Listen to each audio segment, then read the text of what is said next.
ایک آخری بات میں آپ کو کہہ رہا ہوں، میں اپنی نماز میری بہت خراب ہے، اس پہ محنت کر رہا ہوں۔ اس وقت امت کو میں، ہمارے ڈاکٹر امجد صاحب ہیں، اللہ تعالیٰ ان کو حیاتی دے، ان کی عمر میں برکت دے، انہوں نے ہم سے نماز کا مذاکرہ کیا، عجیب بات بتائی جو ہم اتنا پریشان ہیں کہ میرے پیارو، نماز حضرت حضور صلی اللہ علیہ وسلم کی حدیث ہے مسلم شریف کہ جس آدمی کے یہ جو نماز ہے نا، سجدے، 2 سجدے، اور اس کے درمیان جو بیٹھتے ہیں جس کو ہم جلسہ کہتے ہیں، 2 سجدے اور بیٹھنا، اور رکوع کے بعد کھڑا ہونا، قوما، یہ ایک مقدار کے ہوتے تھے حضور صلی اللہ علیہ وسلم، ایک مقدار کے۔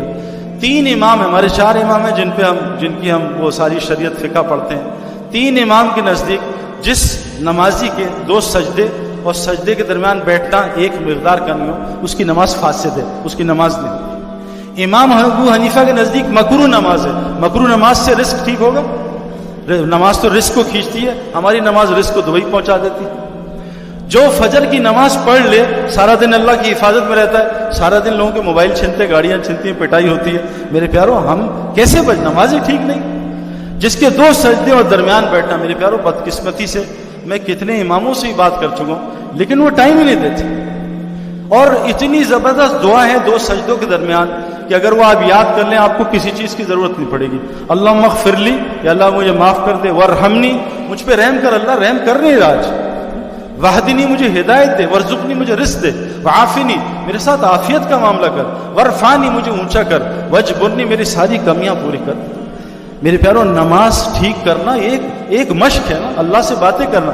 یہاں ایس ایچ او صاحب بلا لیں جان نکل جاتی، جنرل صاحب بلا لیں عاشر پسینے آ جاتے ہیں نا، ابھی بچوں کو پسینے آ رہے تھے تھوڑا۔ یہ نماز میں اللہ اکبر کا ہے، سارے پردے ہٹ گئے، اللہ سامنے، لیکن ہمیں دھیان ہی نہیں ہوتا، ساری چیزیں وہاں یاد آ جاتی ہیں کہ آج میں نے شام تک کیا کیا کرنا ہے۔ اتنی گزارش ہے کہ حضور کی مسجد میں 4 کلینکس تھے، ایمان بنانا، دین سیکھنا سکھانا، اپنی عبادت، اپنے ذکر کو، اللہ کے دھیان کو ٹھیک کرنا، اور مسلمانوں کے ساتھ کیا زندگی گزارنی ہے جس سے اسلام پھیلا۔ یہ 3 چیزیں جو ہیں تو اللہ کے لیے ہیں، یہ اللہ کے لیے، یہ قرآن کا 25% ہے، اور ہمارے اخلاق، ہمارے معاملات، ہماری معاشرت، یہ 75% ہے۔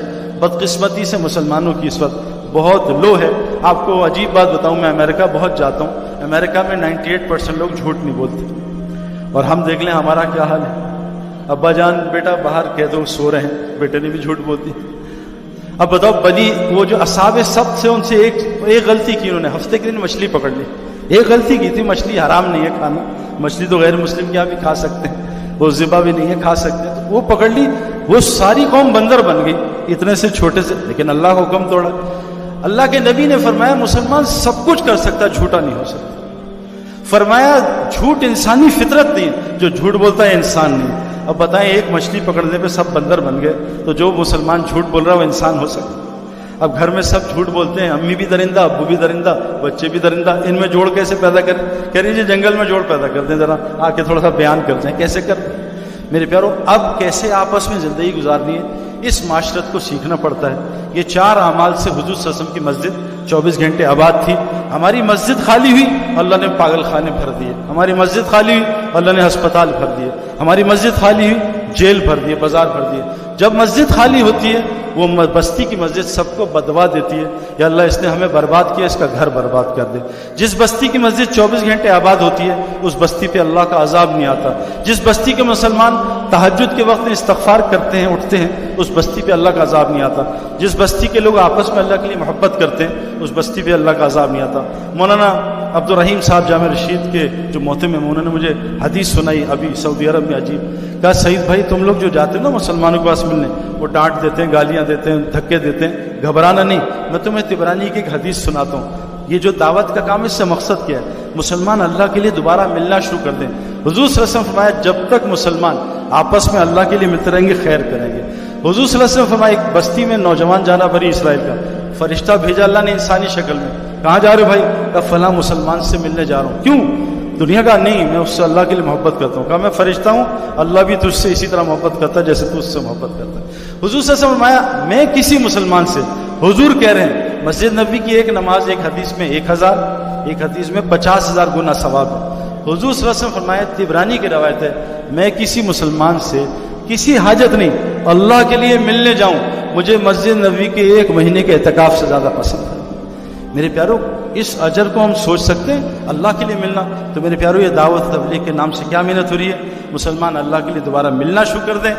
حضور نے فرمایا تم لوگ کبھی بھی جنت میں نہیں جا سکتے جب تک مومن نہ ہو، کافر سیدھا جہنم میں، مومن سیدھا جنت میں، مسلمان یہاں بھی مسلم ہے وہاں بھی مسلم۔ فرمایا تم لوگ کبھی جنت میں جا سکتے تک مومن نہ بن جاؤ، اور تم لوگ کبھی مومن نہیں بن سکتے جب تک آپس میں اللہ کے لیے محبت نہ کرو۔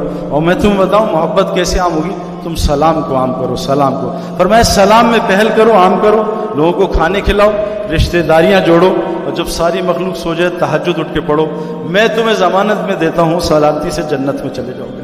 کتنی آسان جنت ہے میرے پیارو۔ اللہ تعالی ہم سب کو، جیسے میں کھیل والا ہوں، فلاں اسکول والا ہے، یونیورسٹی والا ہے، اور یہ کالج والا ہے، اللہ تعالی ہم سب کو ایمان والا یعنی مسجد والا بنا دے۔ 1 گھنٹے سے شروع کریں، 1-1 کلو سے شروع کریں، انشاءاللہ 500 کلو بھی اٹھا لیں گے۔ جب ہم مسجد کو گھر بنا لیں گے پھر دیکھیں باہر کے کام اللہ ہمارے کیسے کرتا ہے۔ اللہ تعالیٰ ان باتوں پہ عمل کرنے والا اور آگے پہنچانے والا